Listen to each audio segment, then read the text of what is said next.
Hello, it's Gary here, and I'm here with my incredible edger.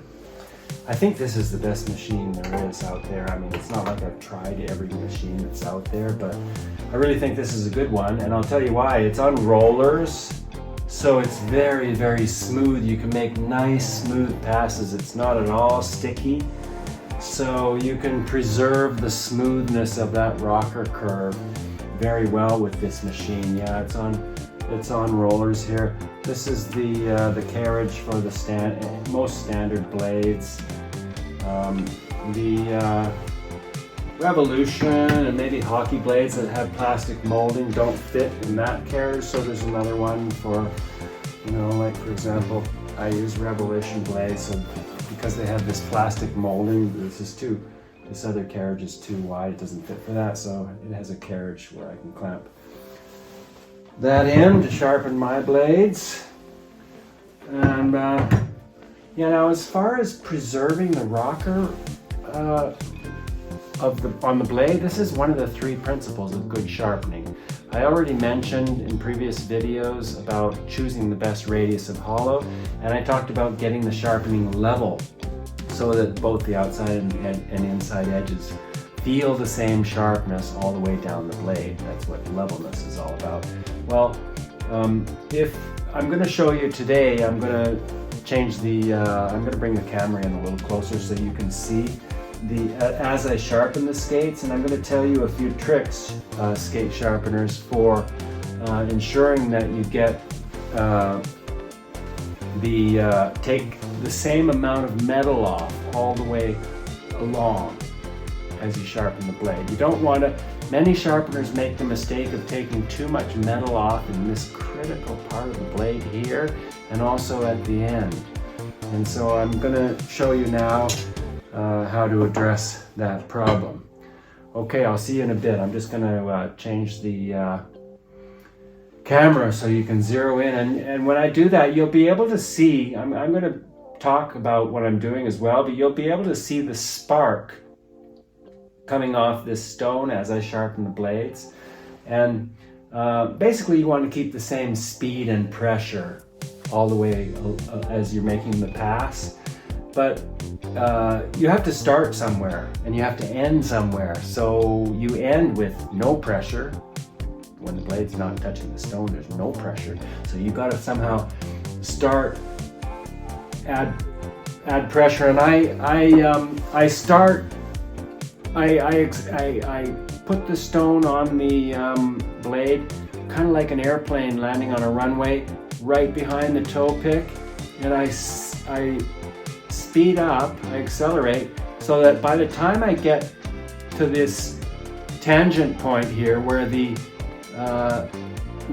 blade is going to touch the ice, if the toe pick is just barely touching the ice, there's a point here that you'll be balanced on. And in front of that, we don't glide on that, we don't skate on that. If the toe pick penetrates the ice, yeah, maybe we have a little grip in here, but this is not a very important part of the blade. So I'm going to make sure that I have the same speed and pressure from that tangent point all the way to the back. And what I do at the end is I slow down and decrease the pressure, and then I speed up and go back the other way and increase the pressure so that I preserve the heel, the shape of the heel.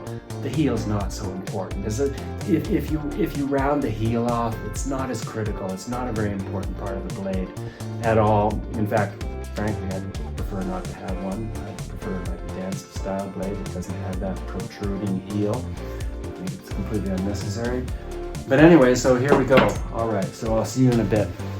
Hi, so it's Gary. I'm back again, and I've got the vacuum attachment here to suck up most of the dust off the machine, so I'm sorry if it's a little loud, but I think it's important to protect our lungs against dust, metal dust. I don't think it's too good for you.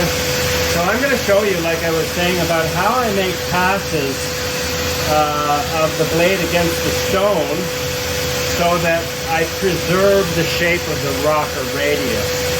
Okay, you'll be able to see the spark coming off the stone, which shows the amount of pressure that I'm putting against it. and you'll be able to see how I move into the blade here.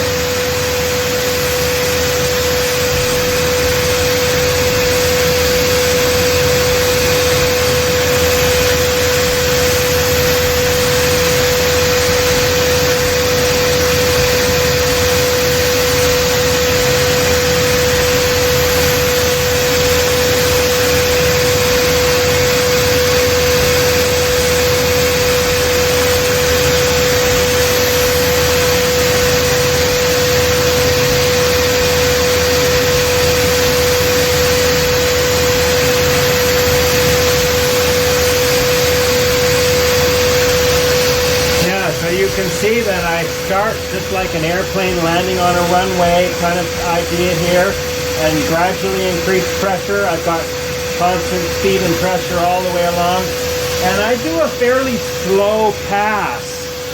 Because I find I get a smoother sharpening when I do that. It is a little bit more difficult to keep the pass smooth, keep the speed constant and the pressure constant with a slower pass.